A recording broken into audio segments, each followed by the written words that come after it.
നമസ്കാരം. എല്ലാ സർവീസ് സംഘടനകളും പിരിഞ്ഞു പോകണം. ഒരു സർവീസ് സംഘടനയുടെയും ആവശ്യമില്ല. പഞ്ചദിന സമരം നടത്തുന്ന NGO യൂണിയൻ അസോസിയേഷൻകാരുണ്ട്. NGO യൂണിയൻ്റെ ഓഫീസ് അടിപൊളിയായിട്ട് പുതുക്കുന്നു. PMGയിലുള്ള തിരുവനന്തപുരം PMGയിലുള്ള അതുപോലെ KGO ഉണ്ട്. ഒരുപാട് സംഘടനകളുണ്ട്. ഈ സംഘടനകളെല്ലാം സ്വയം പിരിഞ്ഞു പോകണം. ആരും പിരിച്ചുവിടാൻ നിൽക്കരുത്. പിരിച്ചുവിടാനേ പോലും നിങ്ങൾ യോഗം ചെയ്യരുത്. സ്വയം പിരിഞ്ഞു പോകണം.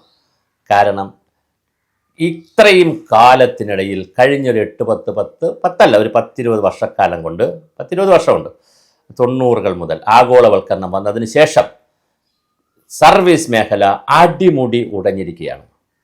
അവിടെ DA ഇല്ല, ശമ്പള പരിഷ്കരണമില്ല, പിന്നെ അതുപോലെ ലീവ് സറണ്ടർ ഇല്ല, പിന്നെ ആശ്രിതർക്കുള്ള നിയമനമില്ല, HRA ഇല്ല, ലീവ് സറണ്ടർ ഇല്ല, സർവീസ് വെയിറ്റേജ് ഇല്ല. അതൊരു വശത്ത് നടക്കുന്നു. മറുവശത്ത് സകല സ്ഥലങ്ങളിലും കരാറുകൾ കൊടുക്കുന്നു. എല്ലാ ഓഫീസുകളുമായിട്ട് കരാറുകൾ കൊടുക്കുന്നു പുറത്ത് ഏജൻസികൾക്ക്. KPMG പോലുള്ള ഇപ്പോൾ സ്വപ്നയൊക്കെ അപ്പോയിൻ്റ് ചെയ്തത് KPMG ആണ്. അവർക്ക് ശമ്പളം കൊടുക്കുന്നു. അവർ അതിൻ്റെ കമ്മീഷൻ എടുത്തതിന് ശേഷം ബാക്കി പൈസ സാലറിയായി കൊടുക്കുന്നു. ഇപ്പോൾ 1 ലക്ഷം രൂപയാണ്, വലിയ സാലറിയാണ്. ഇപ്പോൾ സ്വപ്നയൊക്കെ വെച്ചത് അങ്ങനെയാണ്. വലിയ സാലറി 1 ലക്ഷം രൂപ സാലറി പറയും. അതിലൊരു 10-30% പൈസ KPMG എടുക്കും. ബാക്കി പൈസ അത് വലിയ സംവിധാനമാണ്. KPMG എന്ന് പറയുന്ന ഇൻ്റർനാഷണൽ ഓർഗനൈസേഷനാണ്. അങ്ങനെ 100 കണക്കിന് പിന്നെ എന്താണ് ഈ കരിയർ പ്ലേസ്മെൻറ്റ് സ്ഥാപനങ്ങളും ഈ എംപ്ലോയ്മെൻറ്റ് എക്സ്ചേഞ്ചിന് പകരമുള്ള പ്രൈവറ്റ് എംപ്ലോയ്മെൻറ്റ് എക്സ്ചേഞ്ചുകളും. പിന്നെ ജോലി മുഴുവൻ കരാറാണ്. പിന്നെയാണ് കുത്തിത്തിരിപ്പ്, ബാക്ക് ഡോർ എൻട്രികളും കുത്തിത്തിരിപ്പുകളും എല്ലാം ഉണ്ട്. ഇതിനകത്ത് സകല കാര്യങ്ങളും ഉണ്ട്. പക്ഷേ പ്രോജക്റ്റിൽ എടുത്ത ആളുകൾ, ഇപ്പോൾ ഒരു പ്രോജക്റ്റിൽ എടുത്ത ആളുകളെ സത്യസന്ധമായി ജോലി ചെയ്യുന്നു, അവരെ സ്ഥിരപ്പെടുത്തുന്നു. അതിപ്പോൾ നമുക്ക് അവരെ സ്ഥിരപ്പെടുത്താണ്, ഗവൺമെൻറ്റിന് വേണമെങ്കിൽ സ്ഥിരപ്പെടുത്താം. കരാറിലെ ആളെടുത്ത് സ്ഥിരപ്പെടുത്താം, അത് പോട്ടെ, അത് എംപ്ലോയ്മെൻറ്റിൽ നിന്നൊക്കെ എടുത്താൽ അത് വേറൊരു വിഷയമാണ്. സ്ഥിരപ്പെടുത്തുന്നവരെ സംബന്ധിച്ച് നമുക്കൊരു അഭിപ്രായം പറയുന്നത് ശരിയല്ല. കാരണം അത് അവരെ ഇന്നവിറ്റബിളാണെന്ന് തോന്നുമ്പോഴാണല്ലോ ഗവൺമെൻറ് ചെയ്യുന്നത്, അവിടെ ആവശ്യമുണ്ടെന്ന് തോന്നുമ്പോഴാണല്ലോ. മറിച്ച് അല്ലാതെ ഈ സംഘടനയുടെ അതുപോലെ പങ്കാളിത്ത പെൻഷൻ ഇതെല്ലാം വന്നിരിക്കുകയാണ്. ഞാനിത് പറയുന്ന കാര്യം, ഇത്രയും ഒരു ആമുഖം പറഞ്ഞ കാര്യം, DA 25% വേണം എന്ന് പറഞ്ഞുകൊണ്ട് നമ്മുടെ ഒരു കോടതിയിൽ ഒരു കേസ് പോയി. യൂണിവേഴ്സിറ്റി എംപ്ലോയീസ് അസോസിയേഷൻകാരായ യൂണിവേഴ്സിറ്റി എംപ്ലോയീസിൻ്റെ അസോസിയേഷൻകാരാണ് കേസിന് പോയത്. കേരള യൂണിവേഴ്സിറ്റി എംപ്ലോയീസ് ഫെഡറേഷൻ്റെ പ്രസിഡന്റ് മഹേഷും കൂട്ടരുമാണ് പോയത്. Case number WP writ petition C29564/2025 ഇതാണ് കേസ്. അതിൽ DA അരിയറും വേണം എന്നുള്ളതാണ് കേസ്. ഈ കേസല്ല പ്രധാനം. കോടതിയിൽ കേസൊന്നുമല്ല വിഷയം. കേസ് വരും. പശ്ചിമ ബംഗാളിൽ വലിയ കേസ് വന്നു, സുപ്രീം കോടതി കേസ് വന്നു, രാജ്യത്ത് ഒരുപാട് സ്റ്റേറ്റുകൾ DAയുടെ കേസ് വന്നിട്ടുണ്ട്. അതല്ല വിഷയം. ഇവിടെ അടിസ്ഥാനപരമായൊരു വിഷയം, പ്രത്യേകിച്ച് ഇടതുപക്ഷ സംഘടനകൾ അതിശക്തമായി നിങ്ങൾ ചർച്ച ചെയ്യേണ്ട ഒരു വിഷയം, നിങ്ങൾ അടിയന്തരമായി ഗവൺമെൻറ്റിനെ കാണേണ്ട ഒരു വിഷയം, നിങ്ങൾ വ്യാപകമായി ചർച്ച ചെയ്യേണ്ട വിഷയം, ഇടതുപക്ഷ ആളുകൾ യൂണിയൻകാർ വ്യാപകമായി ചർച്ച ചെയ്യേണ്ട വിഷയം, കോടതിയിൽ ഒരു അഫിഡവിറ്റ് കൊടുത്തിട്ടുണ്ട്. അണ്ടർ സെക്രട്ടറി എന്ന് പറയുന്ന ധനകാര്യ വകുപ്പിൻ്റെ അണ്ടർ സെക്രട്ടറി KA നവാസ് ഒരു അഫിഡവിറ്റ് കൊടുത്തിട്ടുണ്ട്. കൊടുത്തത് ഗവൺമെൻറ് ലീഡർ PK ബാബു വഴിയാണ് കൊടുത്തത്. ഇന്നലെയാണ് കൊടുത്തത്. കൊടുത്ത അത് ഏറ്റവും അപകടകരമായ ഒരു അഫിഡവിറ്റാണ്. അഫിഡവിറ്റിൽ പറയുന്നു, എന്താ പറയുന്നത് വെച്ചാൽ, DA ഒരു അവകാശമല്ല, ഫണ്ടമെൻ്റൽ റൈറ്റ് അല്ല, ഒരു സ്റ്റാറ്റ്യൂട്ടറി റൈറ്റാണ്. സ്റ്റാറ്റ്യൂട്ടറി റൈറ്റ് ആണെന്ന് അവർ പറയുന്നില്ല. പക്ഷേ നയപരമായി DA എന്ന് കൊടുക്കണമെന്നും എത്ര DA പ്രഖ്യാപിക്കണമെന്നും പറയാൻ കോടതിക്കോ ഉദ്യോഗസ്ഥർക്കോ അവകാശമില്ല. എന്തൊരു തൊഴിലാളി വിരുദ്ധമാണിത്, എന്തൊരു സംഘടനാ വിരുദ്ധമാണ്, എന്തൊരു ജീവനക്കാരുടെ വിരുദ്ധമായ ഒരു തീരുമാനമാണ് അവിടെ കൊടുത്തിരിക്കുന്നത്. അതുകൊണ്ട് ഉത്തരവിൽ പിന്നെ ഗവൺമെൻറ് ഒരു കാര്യം കൂടെ തീരുമാനിച്ചു. ഈ ഗവൺമെൻറ് തന്നെ പറയുന്നത്, ഉത്തരവിൽ പറയുന്ന തീയതി മുതൽ DA കൊടുക്കുന്നത് മുൻകാല പ്രാബല്യം കിട്ടുമെന്ന് പ്രതീക്ഷിക്കേണ്ട. അപ്പോൾ തടഞ്ഞു വച്ചതിന് ശേഷം, കൊടുക്കാതിന് ശേഷം ഏതെങ്കിലും ഒരു ഡേറ്റിൽ DA പ്രഖ്യാപിച്ചാൽ അതുമുതലുള്ള ആ ഉത്തരവിൽ പറയുന്ന DA കിട്ടുള്ളൂ, പറയുന്ന പീരീഡിൽ DA കിട്ടുള്ളൂ. അതിന് മുന്നോട്ടുള്ളതൊന്നും പ്രതീക്ഷിക്കേണ്ട.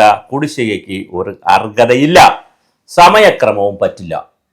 ഇത് ഇതിൻ്റെ വർഷം ഞാൻ കറക്റ്റ് ഓർക്കുന്നില്ല. PS നടരാജപിള്ള എന്ന് പറയുന്ന ഒരു മഹാമനുഷ്യ എന്ന് പറയുന്ന ഒരു വ്യക്തി ഉണ്ടായിരുന്നു. ഈ സർവീസ് സംഘടനകളൊക്കെ ശരിക്കും പറഞ്ഞ ഇടതുപക്ഷം എന്നൊക്കെ പറഞ്ഞ് ബഹളം ഉണ്ടാക്കുമ്പോൾ ഈ PS നടരാജപിള്ളയൊക്കെ ഫോട്ടോ വെച്ച് നിങ്ങൾ ആദരിക്കണം. PS നടരാജപിള്ള ഇപ്പോഴുള്ള ധനകാര്യമന്ത്രി, അത് കോൺഗ്രസിൻ്റെയും അല്ല, മുൻപാണ്. പിന്നെ PS നടരാജപിള്ള മന്ത്രിയായിരുന്നപ്പോഴാണ് DAയും ഈ സർവീസ് ആനുകൂല്യങ്ങൾ ഒരുപാട് കൊടുത്തത്. പിന്നെ ഇടതുപക്ഷവും കുറേ കൊടുത്തു, ഇടതുപക്ഷമൊക്കെ പല കാലഘട്ടത്തിൽ കൊടുത്തു. ആദ്യം കൊടുക്കുന്നതും DA വയ്ക്കുന്നതും PS നടരാജപിള്ളയുടെ കാലത്താണ്. PS നടരാജപിള്ളയുടെ കാലത്ത് DA കൊടുക്കുമ്പോൾ അത് ക്ഷാമബത്തയാണ് കൊടുത്തത്. അത് വളരെ കൃത്യമായി ഇത് കൊടുക്കണം എന്ന് പറഞ്ഞു. 2023 ജൂലൈ മുതൽ 6 ഗഡു ക്ഷാമബത്ത, 15% ക്ഷാമബത്ത പ്രശ്നമാണെന്നാണ് പറയുന്നത്. അപ്പോൾ ഈ ക്ഷാമബത്ത ഒരു സ്റ്റാറ്റ്യൂട്ടറി റൈറ്റാണ്. ഇപ്പോൾ സർവീസ് സംഘടനകൾ ബഹളമുണ്ടാക്കി കോടതിയിൽ നിന്നും ഗവൺമെൻറ്റിൽ നിന്നും ഇതൊരു റൈറ്റാണ് എന്ന് പറഞ്ഞ് എഴുതി വാങ്ങിച്ചില്ലെങ്കിൽ നിങ്ങൾക്കിത് നഷ്ടപ്പെടാൻ പോവുകയാണ്. എന്നിട്ട് കോടതിയിൽ വേറെ ചില ന്യായങ്ങളോട് കൊടുത്തിട്ടുണ്ട്. അത് ഇടതുപക്ഷ സഖാക്കൾക്ക് സുഖിക്കുന്ന ന്യായമായിരിക്കും. 2020 ജനുവരി 1 മുതൽ 2021 ജൂൺ 30 വരെ കേന്ദ്ര സർക്കാർ DA തടഞ്ഞു വെച്ചു. അപ്പം കേന്ദ്ര സർക്കാരിനെതിരെ 4 മുദ്രാവാക്യമൊക്കെ വിളിച്ച് നമുക്ക് കിട്ടാനുള്ളതും കൂടെ വേണ്ടടേ എന്ന് പറഞ്ഞ് സെറ്റാക്കുന്ന ഒരു പരിപാടിയുണ്ട്. അതൊന്നും വേണ്ട. കേന്ദ്ര സർക്കാർ തടഞ്ഞു വെച്ചിട്ടുണ്ടെങ്കിൽ അതിനെതിരെ സമരം ചെയ്യണം. കേരള സർക്കാർ തടഞ്ഞു വയ്ക്കുന്ന ഈ നിയമത്തിനെതിരെ തടഞ്ഞ് പോകണം. ഇനി അടുത്തൊരു കാര്യം, 26,206. ഇനിയാണ് ഒരു തമാശ, അതും കൂടെ പറയാൻ മറന്നു. കഴിഞ്ഞ ദിവസം മുഖ്യമന്ത്രി ഇവിടെ നമ്മുടെ പാളയം രക്തസാക്ഷി മണ്ഡലം, തിരുവനന്തപുരം പാളയം രക്തസാക്ഷി മണ്ഡലത്തിൽ ഒരു ദിവസം ഏകദിന ഉപവാസം നടത്തി. എന്തിനാന്ന് പറഞ്ഞാൽ 26,262 കോടി രൂപ വായ്പ എടുക്കാനായിട്ട് കേന്ദ്ര സർക്കാർ സമ്മതിക്കുന്നില്ല, അവർ പൈസ തരുന്നില്ല എന്നൊക്കെ പറഞ്ഞ്. അപ്പോൾ മുഖ്യമന്ത്രി ചെയ്തൊരു പ്രസ്താവനയുണ്ട്. ഇതൊക്കെ കറക്റ്റായിട്ട് സർവീസ് സംഘടനകളിൽ ഇരുന്ന് ചർച്ച ചെയ്യണമെന്നേ. നിങ്ങൾ ഈ ഓണാഘോഷം നടത്തി, നിങ്ങൾ മറ്റേ പിന്നെ കലണ്ടർ ഇറക്കി, തിരുവാതിരയും കളിച്ച്, പിന്നെ അതുപോലെ ലെജൻഡ് എന്ന് പറഞ്ഞ് പുസ്തകം ഇറക്കി, ഡോക്യുമെൻ്ററി ഇറക്കി, അതുപോലെ തന്നെ ഇപ്പം നാളൊരു പരിപാടി നടത്തിയല്ലോ, ഈ എന്താണ് അതിദരിദ്ര വിമുക്ത കേരളത്തിൻ്റെ താത്വിക അവലോകനമൊക്കെ നടത്തിയല്ലോ. ആ സമയത്ത് നിങ്ങളുടെ സ്വന്തം കാര്യം നോക്കുന്നേ. അപ്പോൾ ഇതിനകത്ത് മുഖ്യമന്ത്രി ഒരു പ്രസ്താവന അടിച്ചു.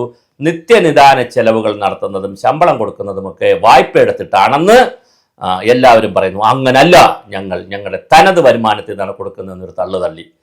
ഈ കോടതിയിൽ തള്ളിയിരിക്കുന്നത് 26,226 കോടി രൂപ ഞങ്ങൾക്ക് വായ്പ എടുക്കാൻ അനുവാദം തന്നിട്ടില്ല. അത് സുപ്രീം കോടതി കേസ് കിടക്കുകയാണ്. അതിന് അനുവാദം തന്നാൽ ഞങ്ങൾ DA കൊടുക്കാം. ഇതൊരു വിരോധാഭാസമാണ്. പച്ചയ്ക്ക് കള്ളം പറയുക, നുണ പറയുക, മുഖ്യമന്ത്രി ഒന്ന് പറയുക, സർവീസ് സംഘടനകൾ വേറൊന്ന് പറയുക. എന്തൊരു ഗതികെട്ടൊരു രാജ്യത്താണ്, എന്തൊരു അടിമ നാട്ടിലാണ് നമ്മൾ താമസിക്കുന്നത് എന്നുള്ളത് എല്ലാവരും ആലോചിക്കുക. പശ്ചിമ ബംഗാളിൽ ഇതിന് സംബന്ധിച്ചൊരു കേസ് വന്നതുകൂടി പറഞ്ഞ് അവസാനിപ്പിക്കാം. ബംഗാളിൻ്റെ കേസിൽ കോടതി പറഞ്ഞത് അനിശ്ചിതമായി നീട്ടാൻ കഴിയില്ല എന്നേ പറഞ്ഞിട്ടുള്ളൂ. അത് ഇന്ന ദിവസം കൊടുക്കണമെന്ന് പറഞ്ഞില്ല എന്നാണ് ഈ അഫിഡവിറ്റിൽ അവർ പറയുന്നത്. അതിനെപ്പോലും കുത്തിത്തിരിച്ചിരിക്കുകയാണ്. പശ്ചിമ ബംഗാൾ ഗവൺമെൻറ് കൊടുക്കണമെന്ന് പറഞ്ഞതുപോലും, നിങ്ങൾ അനിശ്ചിതമായി നീട്ടാതെ ഉടനെ കൊടുക്കണമെന്ന് പറഞ്ഞതുപോലും എടുത്ത് അഫിഡവിറ്റിൽ കയറ്റി, കേരള സർക്കാർ അഫിഡവിറ്റിൽ കയറ്റി അണ്ടർ സെക്രട്ടറി കൊടുത്തിരിക്കുകയാണ്. എവിടെ നവാസ് എന്ന് പറയുന്ന അണ്ടർ സെക്രട്ടറി കൊടുത്തിരിക്കുകയാണ്. അദ്ദേഹത്തിനും കിട്ടും DA. എവിടെ കോടതിയിൽ എന്താ പറഞ്ഞിരിക്കുന്നത്? പണം കൊടുക്കാൻ പശ്ചിമ ബംഗാൾ ഗവൺമെൻറ്റിനോട് സുപ്രീം കോടതി പറഞ്ഞിട്ടില്ല.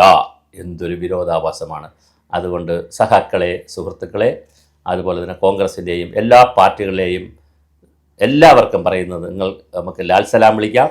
എല്ലാവരും കൂടി, നിങ്ങളെല്ലാ സർവീസ് സംഘടനകളും കൂടി DA കിട്ടാനല്ല സമരം ചെയ്യേണ്ടത്.